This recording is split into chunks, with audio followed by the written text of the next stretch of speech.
Hola, youtubers. Hoy vamos a dedicar unos minutillos a centrarnos en la vida y obra de uno de esos directores por los que el tiempo ha pasado, aunque en este caso no de forma absolutamente destructiva, sino más bien manteniendo una cierta memoria de lo que hizo. Pertenece a esa serie de vídeos que hacemos en este canal dedicados a los grandes cineastas que sin embargo no han sabido conservar del todo la fama que les correspondía. En esa línea estarían los primeros John Ford, Alfred Hitchcock, Billy Wilder, etcétera, etcétera. Pero hay debajo de esa primera línea una serie de cineastas que hicieron películas muy importantes y que, habida cuenta los tiempos que vivieron, tuvieron también unas vidas muy interesantes.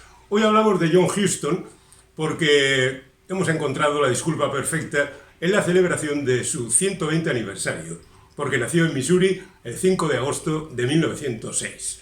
Y John Huston es uno de esos tipos que abarcaron el cine de manera global y podríamos decir que incluso hasta la cultura. Porque es verdad que él al principio no sabía muy bien qué hacer hasta que encarriló su camino a través de la pantalla, primero con guiones, luego como director, incluso como actor, pero en el principio no tenía, digamos, un atractivo especial por el cine, ya que incluso, bueno, por supuesto escribió, intentó ser dramaturgo, trató de pintar, no le salieron las cosas bien, y ocurrió que su padre, Walter Huston, había conseguido una cierta fama como actor, no seguramente como un gran galán de la época, pero sí como un actor sólido que de alguna manera hacía que los repartos tuvieran una mayor enjundia. Y ahí estaba el bueno de John Huston, a principios del siglo pasado, tratando de saber qué es lo que iba a hacer, aunque ya podíamos adivinar que en el principio estaba destinado a esto del arte porque su padre le subió a un escenario cuando tenía simplemente 3 años. Y él empezó a escribir por aquello de vamos a ver qué nos sale. Incluso a los 14 años, cuando dejó la escuela, pensó que incluso podía tener un cierto futuro dentro de este territorio. Pero no salieron las cosas bien. Así que se dedicó a otra cosa que le gustaba, el deporte, y se metió a boxeador. Siempre ha sido un tipo bastante camorrista y se ha defendido bien con los puños. Así que vamos a considerar que John Huston es un luchador, por encontrar una metáfora que de alguna manera ponga un rótulo a su trayectoria vital y artística. Hay que tener en cuenta que viajó por prácticamente todo el mundo. Él siempre se consideró más irlandés que otra cosa, pero incluso en México llegó a ser oficial de caballería, en una peripecia absolutamente absurda que le llevó por aquellos territorios. Vivió en Nueva York, vivió en Londres, vivió en, ya digo, en multitud de sitios, pero no acababa de encontrar la fórmula para meterse en un trabajo que fuera medianamente sólido. Bueno, ahí estaba su padre para encaminarle a Hollywood y le dijo, bueno, ya que tu máxima actividad ha sido como escritor, pues ¿por qué no haces algún guión o colaboras en la confección de algún guión para alguna película? Su primera película fue del año 29, es decir, él contaba con 22, 23 años. Y fue para un tipo que se llamó William Wyler, al que hemos dedicado también un espacio dentro de estos olvidados directores de cine que sin embargo hicieron buenas obras. Con William Wyler haría después La Tempestad y Jezabel, por ejemplo, que es uno de esos melodramas gloriosos de los años 30, e incluso tuvieron durante La caza de brujas una cierta relación de enfrentamiento al Comité de Actividades Antiamericanas dirigido ese comité por el senador McCarthy. Llegaron a establecer una especie de contratribunal para llevarle la contraria y tratar de desmontar su tinglado, pero bueno, al final la cosa acabó como acabó. Lo cierto está en que Wyler y John Huston trabajaron mucho en el cine y después también, digamos, por la sociedad. Hizo el guión de Ley y Orden, una película para su padre, una para Bela Lugosi, una adaptación del doble asesinato en la calle de la Morgue de Edgar Allan Poe, Las cumbres borrascosas de William Wyler del año 38 también, y poco a poco pues se iba acercando a la idea de que él quería dirigir porque veía a aquella gente con la que había trabajado que hacía unas cosas que a él le gustaban. Hizo el guión del Sargento York, de Howard Hawks, la del Extraño, para Orson Welles, aunque El Extraño no es totalmente una película de Orson Welles, sino que es una película que dirigió Orson Welles porque el director titular fue despedido. Y Forajidos, que más tarde rodaría Robert Siodmak. Pero sin duda alguna, el guión que le proporcionó el acceso a la fama fue El Último Refugio. El Último Refugio es una película de Raoul Walsh que cuenta la historia de Roger, un tipo desesperado, perseguido por la policía, que vive una historia de amor también bastante enloquecida. Es una película de esas que tienen su mayor valor en la gran potencia de expresión que cuenta la historia, ¿no? Porque es una película, ya digo, algo enloquecida y por otra parte muy representativa del género negro que por aquel entonces se imponía en Estados Unidos. El éxito de la película, protagonizada por Humphrey Bogart, hizo que la productora dijera: busca una historia y vamos a ver qué sacamos de todo esto. Y el bueno de John Huston se fijó nada más y nada menos que en una novela que había conseguido un gran éxito de Dashiell Hammett, titulada El Halcón Maltés. Y como había establecido una cierta relación con Humphrey Bogart en el rodaje del Último Refugio, pues le dijo: ¿por qué no te vienes conmigo e interpretas este personaje que sin duda alguna colaborará en que tú también alcances la fama? Y tenía razón, tanto John Huston como Humphrey Bogart salieron del Halcón Maltés muy reforzados y con una especie de pasaporte para hacer lo que les viniera absolutamente en gana. Y también, de paso, el género negro consiguió un gran empujón que le hizo salir a un mayor público y alcanzar mayores cotas de visibilidad. Hay que tener en cuenta también otra circunstancia. Durante los años 30, el cine policíaco, el cine criminal, había sido una especie de loa al gangsterismo, que era algo muy apreciado por los habitantes de Estados Unidos, ya que en plena ley seca, los gángsters eran aquellos que proporcionaban la bebida a la ciudadanía y entonces tenían una cierta pátina como de gente necesaria. Pero llegó un momento en que el Departamento de Estado de Estados Unidos les dijo a Hollywood: oye, vamos a dejar de glorificar a esta gente porque no nos parece serio. Es verdad que al final de la película los gángsters siempre morían o eran capturados, pero tenían cierta aura simpática. Y entonces los productores empezaron a mirar la posibilidad de cantar las alabanzas de los policías.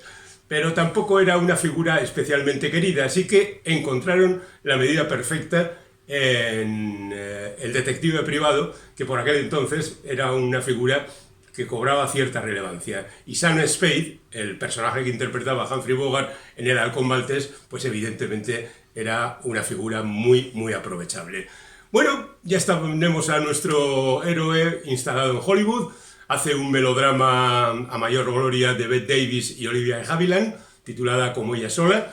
Una película otra vez con Humphrey Bogart, con Mary Astor y con Sidney Greenstreet, que son tres de los intérpretes del Halcón Maltés, que se titula A través del Pacífico, y a continuación hace su incursión en el documental justamente durante la Segunda Guerra Mundial. Este hombre hace 3 películas durante la Segunda Guerra Mundial. Informe desde las Aleutianas y otras 2, una de las cuales es tan crítica con el ejército que fue, digamos, secuestrada por las Fuerzas Armadas y solo se pudo ver a partir de 1981, es decir, 30 y tantos años más tarde después de haber sido rodada. El bueno de Huston es un tipo verdaderamente analítico, que sabe poner muy bien las cosas en su sitio y que una cosa es la guerra y otra cosa es las actividades que no son tan justificables por parte de su propio ejército. Estamos al final de la Segunda Guerra Mundial, comienza una nueva etapa para John Huston verdaderamente gloriosa. Es complicada, no obstante, el retorno a la vida civil de John Huston y de otros combatientes, bien sean documentalistas como su caso o combatientes de primera línea de fuego. Y en los años 40 las cosas tienden a complicarse con la aparición del Comité de Actividades Antiamericanas. Lo cierto es que el bueno de John Huston trata de buscar su camino y lo encuentra otra vez en compañía de Humphrey Bogart y otra vez en compañía de su padre, con el que forma un dúo y compone El tesoro de Sierra Madre, que es una de esas novelas míticas de B. Traven, que tenía la ambigüedad, el análisis de la ambición, la visión de los seres humanos verdaderamente atrapados en una especie de espiral violenta y de búsqueda, y que se convirtió en un auténtico fenómeno en su momento. El tesoro de Sierra Madre se rueda en 1978 y se convierte en una de esas películas que definitivamente encumbran a Bogart, a Huston y al padre, ya no, porque está saliendo de su carrera cinematográfica. El tesoro de Sierra Madre cuenta la historia de tres tipos que se van a México buscando un tesoro y acaban como acaban, que no lo contaré aquí.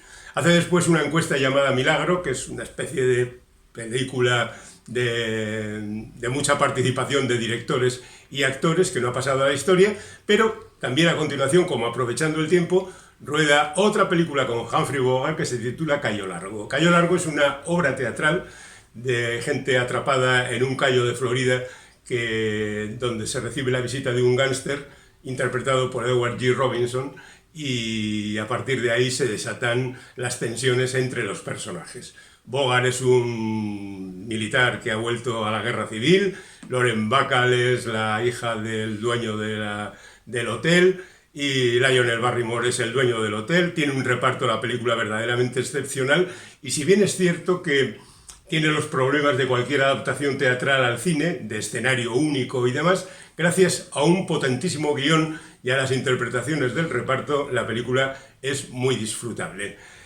Sigue trabajando porque ya digo que esa es una época en la que trabaja mucho. Hace Éramos desconocidos, que tiene la virtud de emparejarle por primera vez con un guionista con el que sintoniza, como es Peter Biertel, que más tarde trabajará con él en multitud de películas y que incluso tendrá algún papel protagonista en películas que recuerdan a John Huston, como aclararemos más adelante.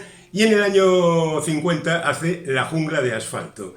La jungla de asfalto es otra visión del cine negro, radicalmente diferente al Halcón Maltés o a Cayo Largo, y que sin embargo también forma parte de una especie de subgénero, el de los atracos. Una banda que se dispone a hacer un atraco y está financiada por un tipo que, bueno, necesita dinero y por ese método trata de conseguirlo con motivos verdaderamente oscuros, y la película pues es un monumento al cine negro que nos deja a todos fascinados. Hay algún detalle curioso en esta película, como es el hecho de que sea yo diría que la primera en la que Marilyn Monroe hace un papel más o menos destacado. No es un papel protagonista ni muchísimo menos, es un papel secundario, la de amante del organizador de todo el atraco, pero que ya le da visibilidad, y todavía faltarían 3 años para que lograra un protagonismo en Niágara, pero en medio haría películas verdaderamente interesantes, como Me siento rejuvenecer, por ejemplo, ¿no? Pero bueno, y sobre todo Eva al desnudo. Pero aquí empieza a asomar la patita, y la película es un éxito, protagonizada por Sterling Hayden, con un legendario final muy recordado, etcétera, etcétera. Bueno, ¿y qué es lo que hace a continuación? Pues para que veáis que aquellos documentales de la Segunda Guerra Mundial no habían caído en terreno estéril, el bueno de John Huston hace una película sobre una guerra, pero en este caso la guerra civil estadounidense. Adapta La roja insignia del valor de Stephen Crane, que cuenta la historia de un soldado que en plena batalla siente miedo, deserta, bueno, se marcha, desertar, sí, en términos militares eso se conoce como desertar, aunque luego vuelve, etc. Y muestra la indefensión, el miedo, la situación especial de un soldado en una batalla. Para llevar las cosas un poquito más al extremo, el protagonista era Audie Murphy, que fue el soldado más condecorado en la realidad de la Segunda Guerra Mundial y después un actor de relativo éxito. La película fue muy mal aceptada en Estados Unidos, todavía estaban en las secuelas de la Segunda Guerra Mundial, el macartismo y demás, y consideraron a John Huston un mal americano por decir que los soldados estadounidenses podían sentir miedo. No obstante, la película luego ha sido revalorizada, aunque ha perdido bastante de su metraje a lo largo del tiempo. Es una película relativamente corta porque las partes más conflictivas fueron en su momento recortadas por los productores. Estamos en el año 51, es el año de también La Reina de África. Esa película otra vez con Humphrey Bogart, en esta ocasión con Katharine Hepburn, que cuenta la historia de una pareja absolutamente diferente, ella una especie de misionera en África que ve cómo muere su hermano, tiene que refugiarse en un barco, una barquichuela infame que comanda el bueno de Humphrey Bogart, y tienen que enfrentarse hasta a un destructor alemán que anda funcionando por allí, y a mil vicisitudes, en una película atravesada por un humor muy tremendo y con unas circunstancias pues verdaderamente recordadas por todos, ¿no? Ese enfrentamiento de caracteres, esa lucha por la supervivencia, esa simpatía que el espectador acaba sintiendo por los personajes. Hay que decir que la productora aquí impuso un final diferente al de la novela, porque en la novela los personajes mueren, los protagonistas, mientras que aquí se salvan y además hunden el barco alemán, por supuesto. Y yo creo que en esta ocasión está justificado, dado el tono de la película, que esos personajes se salven. Quizá el espectador no hubiera aceptado muy bien que esos personajes mueran. La película le proporciona a Humphrey Bogart el primer Oscar y único de su carrera, y bueno, pues va terminando la relación con John Huston, que terminará poco tiempo más tarde con La burla del diablo, al año siguiente, que es una película indescriptible. Un gran fallo, es una película con guión de Truman Capote. Se fueron una serie de individuos a rodar la película y estaban Bogart, estaba Huston, estaba Gina Lollobrigida, la película se ambienta en Italia, estaba Jennifer Jones, bueno, un montón de actores que no sabían exactamente qué es lo que tenían que hacer. El guión es caótico y a pesar del encanto de esa gente, pues lo cierto es que la película no acaba de funcionar. Pero al mismo tiempo hace Huston Molly Goose, que es otra película de esas maravillosas sobre la figura de Toulouse-Lautrec, con José Ferrer interpretando este personaje, que consiguió el Oscar también gracias a esta película, y que hace que John Huston pues siga siendo bien considerado. Y luego se mete en otro jaleo que no sabemos muy bien a dónde lleva, que es Moby Dick. Adaptar Moby Dick, la novela de Herman Melville, es una de esas misiones imposibles que aborda este hombre con la mejor de las intenciones, pero que es una película que se queda a medio camino de casi todo. A pesar de contar con Gregory Peck como el Capitán Ahab y un reparto de secundarios muy aparente, empieza a rodarla en Irlanda, donde él se ha aposentado, tiene que acabar de rodarla en las Canarias y la cosa no acaba de funcionar. Es una película que tiene sus momentos, como por ejemplo cuando Orson Welles hace de predicador y desde aquel púlpito del ataque alerta a todo el mundo de los peligros del cuerpo y el alma que tiene la vida, pero la película se queda así a medio camino. Luego otra película rarita, Solo Dios lo sabe. Esta es una película sobre la Segunda Guerra Mundial en la que aparecen fundamentalmente Robert Mitchum y Deborah Kerr. Él es un soldado, ella es una monja. Hay japoneses en la isla, hay conflicto. Se lía el asunto en una película muy cercana, muy divertida, muy emocionante, pero que tampoco consiguió demasiado éxito.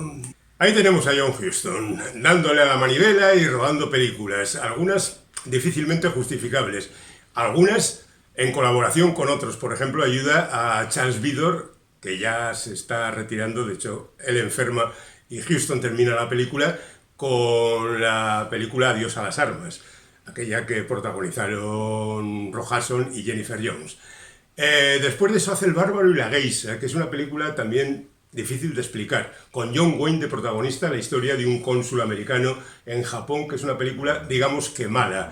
A continuación, Las raíces del cielo, que es una película que está hecha a mayor gloria de Julien Greco, por aquel entonces amante del productor de la película, y que de alguna manera enlaza con con una especie de justificación del propio Huston, que ya sabéis que durante el rodaje de La Reina de África se empeñó en cazar un elefante y luego se lo reprocharon mucho aquella historia. Bueno, pues Las raíces del cielo es una película de una persona que luchó contra la matanza de elefantes, interpretada por esta persona, por Trevor Howard, pero con un reparto con Orson Welles, Errol Flynn. Fue la última película de Errol Flynn, por ejemplo, que murió el mismo año en que se rodó esta película. Es una película también rara y que no ha pasado a la historia. Luego hace un western, solo hizo 2 westerns, pero este es el primero, Los que no perdonan, que es una película también bastante fantasmagórica en su primera parte, pero que luego, por influencia de los productores, se quedó prácticamente en nada, con Burt Lancaster y Audrey Hepburn y un reparto de secundarios impresionante, que a mí es una película que particularmente me gusta, pero entiendo que ha sido destrozada. Y a continuación hace Vidas rebeldes, que es la última película de Marilyn Monroe. El que rodó La jungla de asfalto, que fue casi la primera en darle visibilidad, rueda justamente la última, que es Vidas rebeldes. Es también la última película de Clark Gable, que muere pocos días después de rodar la película, y es una película basada en una historia, un guión de Arthur Miller, que por aquel entonces estaba casado con Marilyn Monroe. Y la película, que es muy interesante y muy melancólica y muy emocionante, tiene algunos defectos que también la hacen que se convierta difícilmente en una obra maestra. Eso es algo que le pasa a Huston en prácticamente todas sus películas. Bueno, después de eso, y el único superviviente del reparto principal es Montgomery Clift, rueda con Montgomery Clift Freud, Pasión secreta. Huston es un gran admirador de las teorías de Sigmund Freud y quiere hacer una hagiografía del estudioso. Bueno, pues la película le quedó de aquella manera. Hace a continuación El último de la lista, que es una película curiosa, muy al viejo estilo, en la que se investiga un asunto modelo Agatha Christie, pero con la participación de un montón de actores muy conocidos que aparecen irreconocibles en la pantalla. Están Tony Curtis, Burt Lancaster, Kirk Douglas, Robert Mitchum, Frank Sinatra, yo que sé cuánta gente aparece en esa película. Y a continuación se mete en otro proyecto personal, que es La noche de la iguana, adaptación de una obra de Tennessee Williams, que hace que Richard Burton se desespere con el director porque lo lleva a un pueblo de México y allí están haciendo lo que pueden. La película ha pasado a la historia también, pero tampoco es una gran película, digámoslo claramente. Pues nada, metidos en harina, hagamos una película decididamente floja como es La Biblia en su principio, por la que Huston es contratado, y él dice que como le gustan mucho los animales, pues va a hacer de Noé. Y la película a mí me parece un poco desastrosa, pero hubo gente a la que le gustó mucho allá en los años 60. Es una película que cuenta diferentes episodios de la Biblia en su principio, como dice el título, y ahí se queda. La siguiente película es otro desastre, en la que aparece también como actor, es Casino Royale, que era una película sobre James Bond que pretendía ser desmitificadora, en la que James Bond era David Niven, pero había otros James Bonds por allí, con un reparto abrumador, y que fue otro auténtico desastre. Mientras tanto, mientras hace esas películas grandiosas, hace una pequeña película titulada Reflejos en un ojo dorado, basada en una novela de Carson McCullers, que cuenta una historia de relación entre un oficial del ejército y su mujer. Ellos son Marlon Brando y Elizabeth Taylor, muy en la línea de La gata sobre el tejado de zinc, de Tennessee Williams, el que había adaptado ya a Williams en La noche de la iguana. La película tampoco es lo más brillante de su carrera, pero bueno, está bien. Y como la cosa no funciona, se va a Irlanda. En Irlanda él vive feliz, dice, y de paso hace una película titulada La horca puede esperar, que es una especie de Tom Jones, de Henry Fielden, pero pasado a través del filtro irlandés. Los buenos aficionados al cine de Huston odian esta película. Después hace Paseo por el amor y la muerte, que es una película también pequeña con su hija, Angelica Huston, sobre una pareja que durante la Edad Media tratan de ver el mar y recorren la distancia que hay hasta llegar a ver el mar, como dice el título, un paseo por el amor y la muerte. La Carta del Kremlin, la película que viene a continuación, es una película que a mí me gusta mucho particularmente, es una película de espionaje muy curiosa, pero que tampoco tuvo demasiado éxito a pesar del reparto. Luego ayuda a Richard Fleischer en Fuga sin fin y hace a continuación su mejor película. Ahí lo dejo, sin más. A mí me parece que Fat City es una super película sobre el mundo del boxeo, que por otra parte es un mundo que ha dejado bastantes muestras de que se hacen buenas películas sobre este género o subgénero. Fat City es el enfrentamiento entre un boxeador veterano interpretado por Stacy Keach y un jovenzuelo que trata de triunfar interpretado por Jeff Bridges. Y la verdad es que es una película de la que no voy a explicar nada, véanla sin duda alguna. Luego El juez de la horca, su segundo western, que es una especie de suma de episodios con Paul Newman de hilo conductor. Aparece este personaje interpretado por un actor famoso, aquel otro, aquel el de más allá. El juez Roy Bean, que ya había sido interpretado por Walter Brennan anteriormente, pues es aparece en una película manifiestamente mejorable. A continuación, también con Paul Newman, hace El hombre de Macintosh, que es una película policíaca que tiene algunas aportaciones interesantes, pero que tampoco va muy allá. Y después nos encontramos con otra de esas grandes películas de John Huston, que es El hombre que pudo reinar, basada en la novela o el cuento de Rudyard Kipling, que Huston llevaba como 30 años intentando rodar. Primero lo intentó con Humphrey Bogart y Clark Gable. Cuando murió Humphrey Bogart lo intentó con Clark Gable y Spencer Tracy. Y cuando murió Clark Gable se rajó definitivamente hasta que encontró, con mucha mayor razón, dos personajes de las Islas Británicas como son Sean Connery y Michael Caine, y rodó por fin esta versión en el año 73, que es una película pues fantástica. Y bueno, después de todo esto teníamos películas como Amor y balas, que firmó Stuart Rosenberg, pero que empezó el bueno de John Huston. Después Sangre Sabia, que es una película que está basada en una novela de Flannery O'Connor, que está muy bien y que se mete con las sectas religiosas estadounidenses, en una película extremadamente triste, extremadamente agobiante, y que es sin misericordia con este tipo de personajes que tratan de estafar a la humanidad basándose en las cuestiones religiosas. Y después de esto entra, digamos, en su etapa más aburrida y menos estimulante. Hablamos de ella. La última etapa de la carrera de John Huston pues está ocupada por Fobia, que es una película a mayor gloria de uno de los protagonistas de Starkey Hatch, por la recuperación de Hágase la luz, uno de aquellos documentales que hizo en la Segunda Guerra Mundial, por Evasión o Victoria, que es esa película sobre el fútbol que todo el mundo menciona cuando hay que hablar de una película de fútbol, sobre un partido entre prisioneros aliados y alemanes, soldados alemanes, en París. Después hace Annie, un musical sobre una huerfanita. Hace una adaptación de Bajo el volcán, bueno, es la novela que todo el mundo había querido adaptar al cine, pero nadie se había atrevido, incluso Luis Buñuel lo intentó, pero no fue posible. Y él hizo una película aplicada, pero no especialmente brillante y deslumbrante.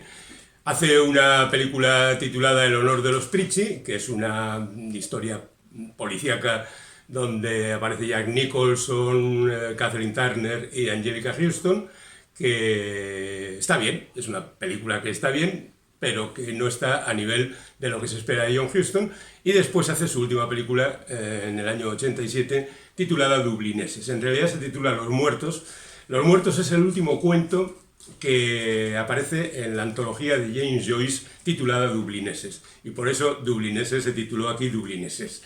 Pero en realidad es el último cuento, que es Los muertos. Es la historia de una cena de Navidad, una cena en la que se encuentran las familias. No hay nada especialmente escandaloso, no hay enfrentamientos mortales, no hay cosas como en Celebración, sino que es una cena más o menos amable, pero que basa todo su interés en la parte final de la película cuando la protagonista recuerda su primer amor de juventud y tiene esas últimas palabras de la película donde la nieve cae sobre los vivos y los muertos, que es una parte muy, muy, muy emocionante y que no puedo reproducir porque nos llevaría demasiado tiempo. En cualquier caso, es un final verdaderamente ejemplar para una carrera verdaderamente ejemplar, que al mismo tiempo ha ido acompañada de una carrera como actor, con apariciones en películas como El Cardenal, El hombre de una tierra salvaje,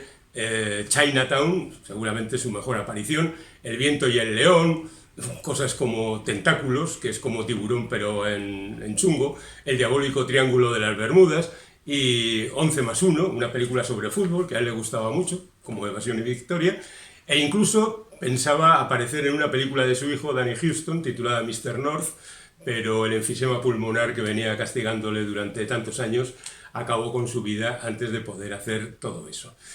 Yo creo que es un carrerón verdaderamente estimulante el de John Huston y que disfrutar ahora de algunas de sus películas, a pesar de lo irregulares que pueden resultar algunas de ellas, es siempre un gran motivo de satisfacción que hoy hemos querido rememorar en este canal. Esperamos que os haya gustado.